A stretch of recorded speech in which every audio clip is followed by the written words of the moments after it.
ನಾರಾಯಣ ಗುರು ಶಕ್ತಿ ಪೀಠದಿಂದ ಈ ಪತ್ರಿಕಾಗೋಷ್ಠಿ. ಪೀಠದ ಗುರುಗಳಾದ ನಾನು ಡಾಕ್ಟರ್ ಪ್ರಣವಾನಂದ ಸ್ವಾಮೀಜಿ. ಈ ಪತ್ರಿಕಾಗೋಷ್ಠಿಯ ಮೂಲ ಉದ್ದೇಶ, ರಾಜ್ಯದಲ್ಲಿ ಇತ್ತೀಚಿನ ದಿನಗಳಲ್ಲಿ ಮುಖ್ಯಮಂತ್ರಿಯ ಬದಲಾವಣೆ ಹಾಗೂ ಹೆಚ್ಚುವರಿ ಉಪಮುಖ್ಯಮಂತ್ರಿಗಳ ಚರ್ಚೆಯನ್ನೇ ಪ್ರಾರಂಭ ಮಾಡಿದ್ದಾರೆ. ಆ ಪ್ರಾರಂಭ ಮಾಡಿದೂ ಕೂಡ ಯಾವುದೂ ಸಮುದಾಯದ ಸ್ವಾಮೀಜಿಗಳಲ್ಲ. ಪ್ರಾರಂಭ ಮಾಡಿರೋದು ಸರ್ಕಾರದ ಭಾಗವಾಗಿರತಕ್ಕಂಥ ಸಚಿವರು, ಹಿರಿಯ ಸಚಿವರುಗಳು ಪ್ರಾರಂಭ ಮಾಡಿದ್ದಾರೆ.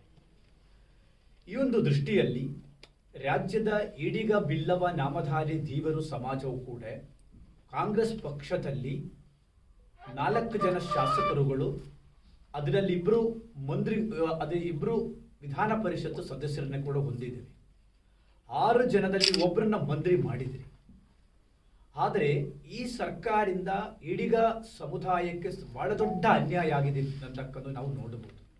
ಬಿಜೆಪಿ ಸರ್ಕಾರ ಇದ್ದ ಸಮಯದಲ್ಲಿ 2 ಸಚಿವ ಸ್ಥಾನವನ್ನು ಕೊಟ್ಟರು. ಒಂದು ಕೋಟಾ ಶ್ರೀನಿವಾಸ ಪೂಜಾರಿ ಅವರನ್ನ ಮಾಡಿದರು, ಎರಡನೇದು ಸುನಿಲ್ ಕುಮಾರ್ನ ಕಾರ್ಕಳ ಶಾಸಕರನ್ನ ಕೂಡ 2 ಮಂತ್ರಿಗಳ ಸ್ಥಾನವನ್ನು ಕೊಟ್ಟಿದ್ರು. ಅದು ಒಳ್ಳೆ ಖಾತೆಯನ್ನು ಕೊಟ್ಟಿದ್ರು. ಅನಂತರ 3 ನಿಗಮಕ್ಕೆ ಅಧ್ಯಕ್ಷರನ್ನೇ ನಮ್ಮ ಸಮುದಾಯದಿಂದ ಮಾಡಿದರು.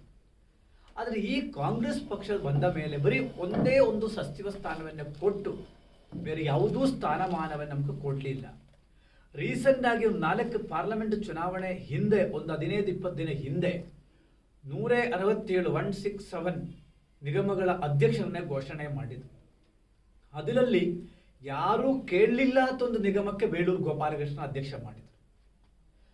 ರಾಜ್ಯದಲ್ಲಿ ನಿರ್ದೇಶನ ಮಾಡಿರತಕ್ಕಂಥ ಘೋಷಣೆ ಮಾಡಿರತಕ್ಕಂಥ ಆಯೋಗಗಳ ಅಧ್ಯಕ್ಷರುಗಳು ಮತ್ತು ನಿಗಮ ಮಂಡಳಿಯ ಅಧ್ಯಕ್ಷರುಗಳು ಇದೆಲ್ಲ 1-2 ಜಾತಿಗೆ ಹೆಚ್ಚಿನ ಮಟ್ಟದಲ್ಲಿ ಕೊಟ್ಟಿರತಕ್ಕಂಥದ್ದು ನಾವು ಇಲ್ಲಿ ಕಾಣಬಹುದು. ಹಾಗಾಗಿ ನಾನಿಲ್ಲಿ ಹೇಳತಕ್ಕಂಥದ್ದೇನು, ಕಾಂಗ್ರೆಸ್ ಪಕ್ಷದಲ್ಲಿ ನಮ್ಮ ಸಮುದಾಯದಿಂದ 6 ಜನ ಇವತ್ತಿದ್ದಾರೆ. ಅದರೆಲ್ಲರೂ ಕೂಡ ಹೊಸದಾಗೇನು ಬಂದವರಲ್ಲ. ಅದರಲ್ಲಿ ಧೀಮಂತ ನಾಯಕರಾಗಿರತಕ್ಕಂಥ ಸನ್ಮಾನ್ಯ ಶ್ರೀ BK ಹರಿಪ್ರಸಾದ್ ಅವರು 19 ವರ್ಷದ ರಾಜ್ಯಸಭಾ ಮೆಂಬರು, ಸುಮಾರು 49 ವರ್ಷದಲ್ಲಿ ಕಾಂಗ್ರೆಸ್ ಪಕ್ಷದಲ್ಲಿ ನಿಷ್ಠಾವಂತ ಕಾರ್ಯಕರ್ತ. ಯಾವ ಬೇರೆ ಪಕ್ಷದಿಂದ ವಲಸೆ ಬಂದವರಲ್ಲ. ಕಾಂಗ್ರೆಸ್ ಪಕ್ಷದಲ್ಲಿ ವಲಸೆ ಬಂದವರೆಲ್ಲರೂ ಕೂಡ ಮುಖ್ಯಮಂತ್ರಿಗಳಾದರು, ವಿರೋಧ ಪಕ್ಷ ನಾಯಕರುಗಳಾದರು, ಎಲ್ಲ ಸ್ಥಾನಮಾನವನ್ನು ಪಡ್ಕೊಂಡ್ರು. ಆದರೆ ಈ ಪಕ್ಷಕ್ಕೋಸ್ಕರ ದುಡಿದು ಬಂದಿರತಕ್ಕಂಥ ನಿಷ್ಠಾವಂತ ಕಾರ್ಯಕರ್ತರಾಗಿದ್ದ ಸನ್ಮಾನ್ಯ ಶ್ರೀ BK ಹರಿಪ್ರಸಾದ್ ಅವರು ಸೇರಿದಂತೆ ಅವ್ರನ್ನ ಮುಖ್ಯಮಂತ್ರಿ ಮಾಡಬೇಕಾದ ಒಂದು ಯೋಗ್ಯತೆ ಇರತಕ್ಕಂಥ ವ್ಯಕ್ತಿ. ಮತ್ತು KPCC ಅಧ್ಯಕ್ಷಕ್ಕೂ ಕೂಡ ಹಿಂದುಳಿದ ವರ್ಗದವರೇ ಬರಬೇಕಾಯಿತು. ಆದರೆ ಆಗಲಿಲ್ಲ. ಈಗ ಅದಕ್ಕೂ ಕೂಡ ಅವಕಾಶ ಇದೆ. ಅದಕ್ಕೆ ನಮ್ಮಲ್ಲಿ 6 ಜನದಲ್ಲಿ ಹಿರಿಯ ನಾಯಕರು BK ಹರಿಪ್ರಸಾದ್ ಅವರು, ಮತ್ತೆ ಬೇಳೂರು ಗೋಪಾಲಕೃಷ್ಣ ಅವರು ಅನುಭವದ ರಾಜಕಾರಣಿ, 4 ಸಲ ಶಾಸಕರು. ಅವ್ರನ್ನ ಯಾಕೆ ಮಂತ್ರಿಗಳು ಮಾಡಬಾರ್ದ? HR ಗವ್ಯಪ್ಪರವ್ರಿಗೆ ಸ್ಥಾನಮಾನ ಕೊಡಬಾರ್ದ? ಭೀಮಣ್ಣ ನಾಯಕಕ್ಕೆ ಸ್ಥಾನಮಾನ ಕೊಡಬಾರ್ದ? ಹರೀಶ್ ಕುಮಾರ್ಗೆ ಸ್ಥಾನಮಾನ ನೀಡಬಾರ್ದ? ಹಾಗಾಗಿ ನಮ್ಮ ಸಮುದಾಯದ 6 ಜನ ಈಗ ಇದ್ದಾವೆ.